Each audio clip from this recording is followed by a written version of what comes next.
this video, I'm going to talk about how you can choose a research topic. Now, this video is relevant for all those who are planning to do their PhD or who want to present a research paper in any university, or who are in their master's final year and are looking forward to do their dissertation, or if you have enrolled yourself in an M.Phil program. In that case too, this video is going to help you a lot. Now, choosing a research topic is the most challenging part of any research because it is the base and it is the starting point of the research. If you don't choose a research topic appropriately, chances are that you might end up leaving the research altogether. I have seen a lot of students who struggle with their research topic, take up anything, start doing their research, and towards the end of their PhD, they find that their guides have altogether rejected the topic and they have to begin again by choosing another topic which is more appropriate.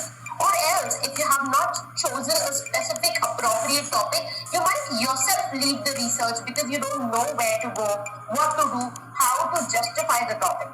So in this video, I'm going to give you a step-by-step guide which is going to help you to choose a research topic very easily and start with your research. So let's start. Now, the first important thing that you must remember when you decide to choose a research topic is your interest area. Yes, guys, you should always remember the fact that the research topic should be from your interest area. There are a lot of students who call me every day and ask me that, ma'am, can you please suggest me a research topic? And I sometimes wonder that you would probably come tomorrow and ask me that, ma'am, I think you are well read and you are well educated. So is it okay if you can select a life partner for me? You would never do that, right? Because you know that life partner cannot be selected by anybody. You need to know your own likes, dislikes, your own compatibility with a person, and only then you can decide whom to marry. The same thing exists in the case of choosing a research topic. Research topic is very individualistic. You need to see a topic, you need to choose a topic which appeals to you. I'm an anti-feminist, so if somebody asks me that, okay, you have to do a feminist study of some particular author or a particular work, I would really be unhappy. I would not know what to do, what not to do, and I would not feel like doing the research. On the other hand, my interest areas are psychology and mythology. So if I choose a topic which is related to these two areas, I would feel like doing research, I would feel like studying a lot more and finding out my own interpretation. So you need to always remember the fact that if you are not happy, the learning would not occur. So the first prominent factor in any field of study is your interest area. Now, the first important thing that you need to understand here is that look into the vast field of literature, into the ocean of literature, and decide what is your interest area. It can be a particular literary movement like transcendentalism, romanticism, modernism. It can be a particular literary theory, for example, Marxism, psychoanalytical criticism, or maybe feminism. It can be a particular author. Maybe you are a big fan of Shakespeare or Jane Austen or maybe Jerry Pinto. So you can even take up that writer and look at that writer from a very, very new angle. Another important area where you can do your research is any literary art form. For example, paintings, cinema. All these important art forms are nowadays incorporated in literary research. So if you are really interested in knowing more about cinema, cinematography, in that case, take up a book and its adaptation. Okay, you can take up a movie and the book on which that movie was based and then do a comparative study. That would be a great thing. Or you can take up a particular literary genre, maybe crime fiction, detective, or maybe if you're interested in children's literature. So by knowing your interest area, you actually know what you would like to invest your next 3 years into. For example, my interest area is psychology, and I'm really very interested in studies of books as well as movies. So I took up these two movies, Dear Zindagi and Eat, Pray, Love, which has Julia Roberts as the leading star, and I devised a topic based on my interest area. So my topic, the initial research topic was Quest of Self-Discovery, a comparative study of the female protagonist in Diyo Zindagi and Eat, Pray and Love. So you can see how I was able to figure out the topic by knowing my interest area better. So in the similar fashion, you can also know your interest area and then figure out what particular topic would you like to do a research on. After knowing your interest area, the next important thing that you must do in order to finalize a research topic is background study. Let's first look at the aim of research. What do you think is the aim of research? Aim of research is either to find out some new facts or to revisit the existing fact and look at it and see if they are still valid today. So basically, research aims at adding something new to the existing body of knowledge. Now, if you take up a research topic on which a lot of work has already been done, then you would just be copying from a place and pasting it in your research. And that will not be called as a research because you are not adding anything new in the existing body of knowledge. So it is very important for you to do a background study of all the works which has already been done on that particular topic. For example, when I decided to take up a topic in which I would be looking at Diyo Zindagi and Eat, Pray, Love from psychoanalytical point of view, I first saw what works were already done in this particular field. And I found out that a lot of works have been done on these movies, but they have been done from feminist point of view. Nobody has actually compared these two works and looked at both these works from psychoanalytical point of view. So I knew that I'm going to add something new to the existing body of knowledge. Now it doesn't matter that you're taking up a new author like Jerry Pinto and doing a research because nobody has ever done a research on him. You can also take up any old author like Shakespeare or Jane Austen or George Eliot and look at their works from a different angle, which is still not explored. So when you will be reading the previous research papers of scholars who have done some work in this particular field where you will be working on, you will find out the research gap.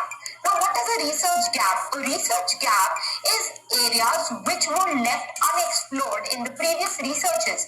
And from that particular research gap, you will get your topic. So make it a habit before choosing a research topic, you go through different articles, journals, and existing research papers, and then figure out a research gap. And finally, you take up either a totally unexplored area or a partially unexplored area and begin your research.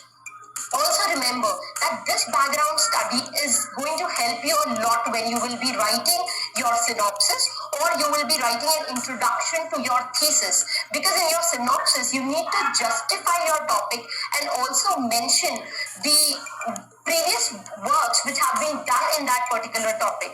A review of literature is an essential part of a research, and if you don't do it, then your research is not complete. And finally, another important thing that you must understand before you decide your research topic is to limit the genus.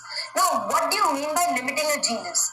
If you take up a very bulky topic, for example, exploring symbolism in the poetry of W.B. Yeats, this seems to be a very simple and a very sweet research topic, but you cannot understand how bulky this topic is.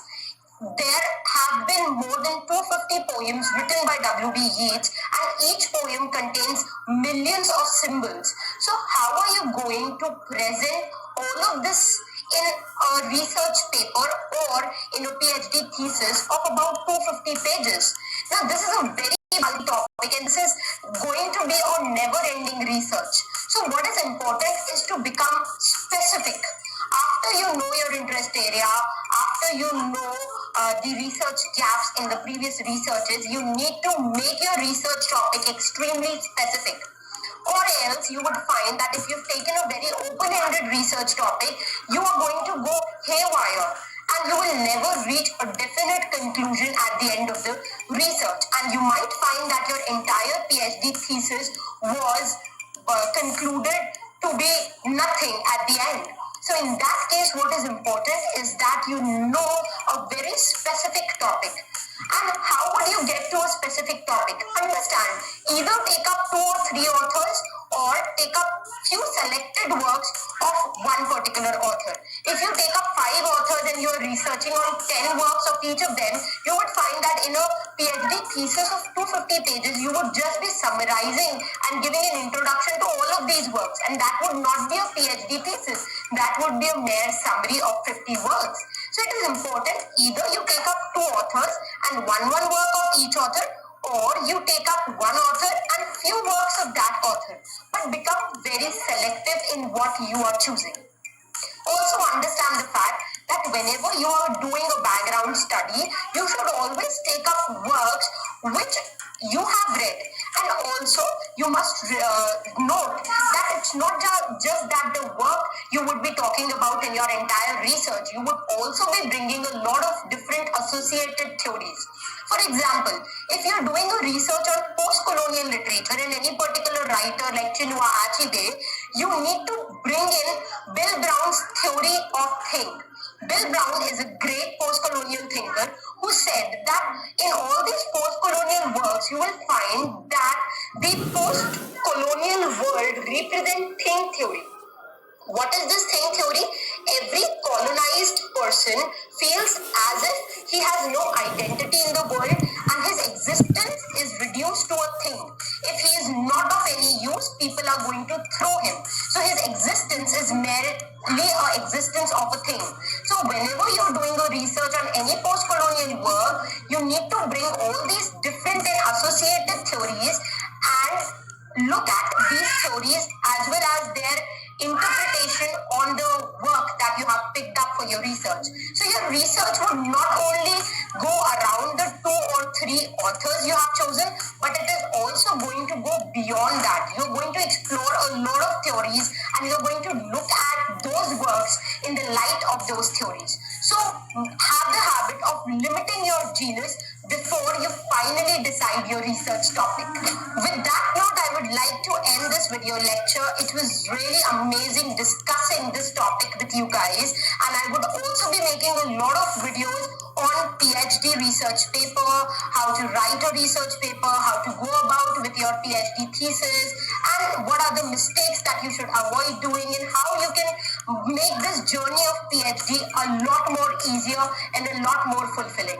So stay tuned to this channel. If you've not yet subscribed, then it's time to subscribe to this channel, because I'll be posting a lot of videos on all these topics in the upcoming weeks.